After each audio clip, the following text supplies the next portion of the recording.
Luhur Bima. Pak Bima, selamat pagi. Ya, selamat pagi Mbak Nadia. Apa kabarnya Pak? Baik. Ya, baik, terima kasih. Ya, ini menarik kalau kita bicara soal masalah pendidikan, terus juga puncak bonus demografi 2020-2030 gitu, Pak Bima. Kalau kita berkaca pada laporan Bank Dunia terkait mutu pendidikan, Ya, itu kan ada kira-kira berarti ada kurang sinkronan antara yang kita gunakan saat ini sistem pendidikan kita dengan yang distandarkan oleh sistem internasional. Anda melihatnya bagaimana? Ya, terima kasih Mbak Nadia. Sebelumnya mungkin kita bisa melihat sebetulnya mutu pendidikan kita harus dilihat di level kabupaten kota ya. Karena kan kalau kita lihat sendiri misalnya contohnya dalam provinsi Jawa Tengah pun perbedaan variasi antar kabupaten kota itu tinggi gitu. Misalnya contohnya di kota Brebes, di Kabupaten Brebes Iya. itu rata-rata ujian nasionalnya yang lalu itu sekitar 47, sementara di Kota Magelang itu hingga 60-an, 65. Jadi ada gap di dalam antara kabupaten dalam sebuah provinsi aja ada gap ya. Ada gapnya. Jadi kalau kita emang mau melihat mutu pendidikan dan usaha untuk meningkatkannya, kita perlu melihat di level pendidikan di kabupaten kota. Nah, itu yang pertama. Kemudian di masing-masing kabupaten kota tersebut kita memerlukan sebuah pengukuran atau measurement yang objektif. Kan selama ini satuan pengukur yang biasa digunakan hanyalah UN ya, ujian nasional. Tapi kan kita bisa ya secara umum masyarakat tahu banyak distorsi yang membuat hasil UN itu dianggap kurang akurat gitu untuk memetakan mutu pendidikan. Padahal saya rasa sangat penting kita memiliki pengukuran yang objektif dan akurat karena dari situlah kemudian pemerintah baik dari pusat maupun daerah itu bisa memikirkan atau menyusun program kebijakan yang sifatnya kemudian menyasar masalahnya secara tepat gitu. Nah, itu di situ. Dan di sini adalah kemudian peran dari pemerintah pusat dengan koordinasi yang kuat dengan pemerintah daerah di dalam kemudian membuat program kebijakan yang bisa kemudian meningkatkan mutu pendidikan di daerah yang kemudian pada akhirnya secara nasional kita akan meningkat dan inequality atau ketimpangan mutu pendidikan antar daerah wilayah baik di dalam provinsi maupun antar provinsi itu kemudian bisa terkurangi gitu. Jadi memang nggak bisa sama di generalisasi ya, berarti di Indonesia yang provinsinya beraneka ragam kultur dan juga latar belakang ya. Iya benar, apalagi kan kalau kita bicara tentang mutu pendidikan ya, terutama pendidikan dasar SD SMP itu kan berdasarkan undang-undang itu tanggung jawab dari pemerintah kabupaten kota gitu Mbak. Iya. Peran dari kabupaten kota itu sangat penting. Iya. Yang tahu konteks lokalnya. Jadi kalau memang harus ada perbaikan, harusnya di pemerintah daerah yang melakukannya bukan?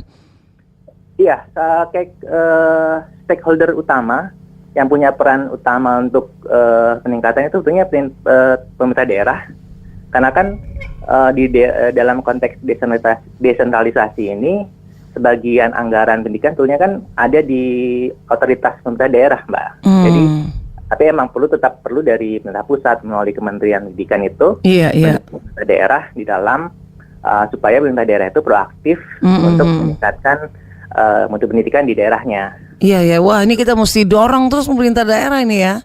Kalau nggak begini Bank Dunia nanti pasti ngusulin lagi, Indonesia pendapatan per kapitanya segini, masa mutu pendidikannya skornya cuma segitu gitu loh.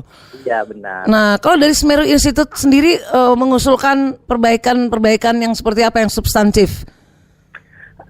Saat ini sendiri kan sebetulnya Semeru ini, kami dari Semeru saat ini sedang melakukan program RISE, yaitu sebuah program penelitian jangka panjang selama 5 tahun yang tujuannya itu mencari hal-hal atau faktor-faktor yang berperan dalam meningkatkan sistem pendidikan gitu. Jadi saat ini adalah kami sedang melakukan penelitian yang ongoing,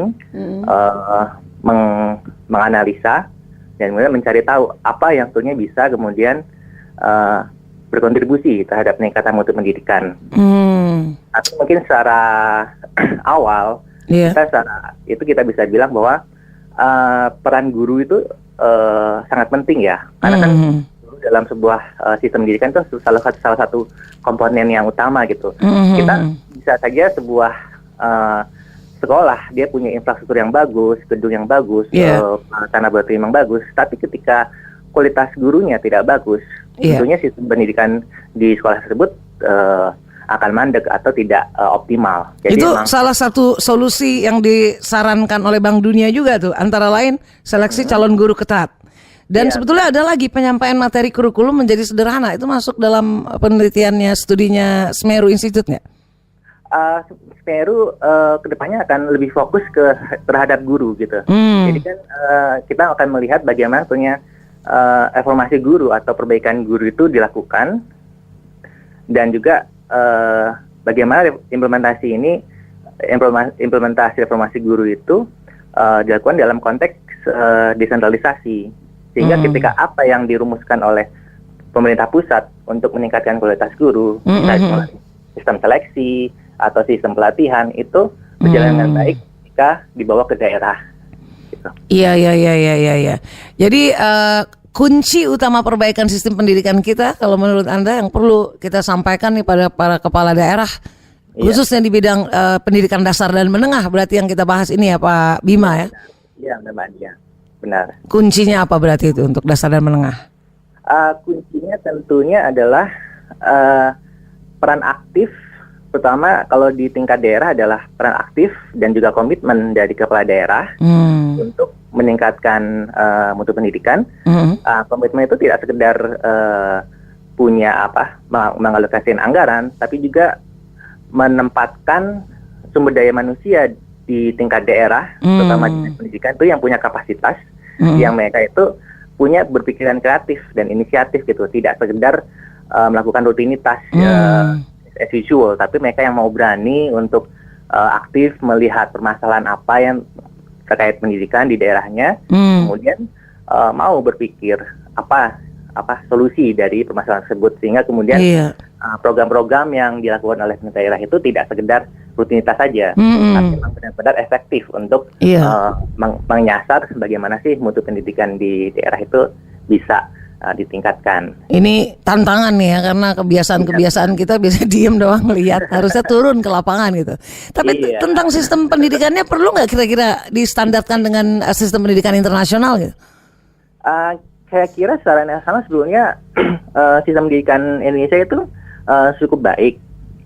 Artinya tetap dari pemerintah pusat itu memiliki standar yang sudah baik untuk sistem pendidikan. Tapi kemudian masalahnya adalah di implementasinya, ketika masing-masing daerah itu kemampuan dan juga situasi di kondisi di masing-masing daerah itu sangat bervariasi antara satu dan lainnya. Itulah problematika kita di implementasi ya. Iya, benar. Baik. Kalau begitu terima kasih banyak nih Pak Bima atas penjelasan Anda. Mudah-mudahan lancar itu riset dan penelitian yang dilakukan oleh Semeru Institute untuk membangun Indonesia lebih baik ya. Iya, terima kasih banyak Mbak Adia. Terima kasih, sampai bertemu lagi. Ya, demikianlah Mitra Idola, Luhur Bima, Koordinator Penelitian Perbaikan Sistem Pendidikan dari Semeru Institute.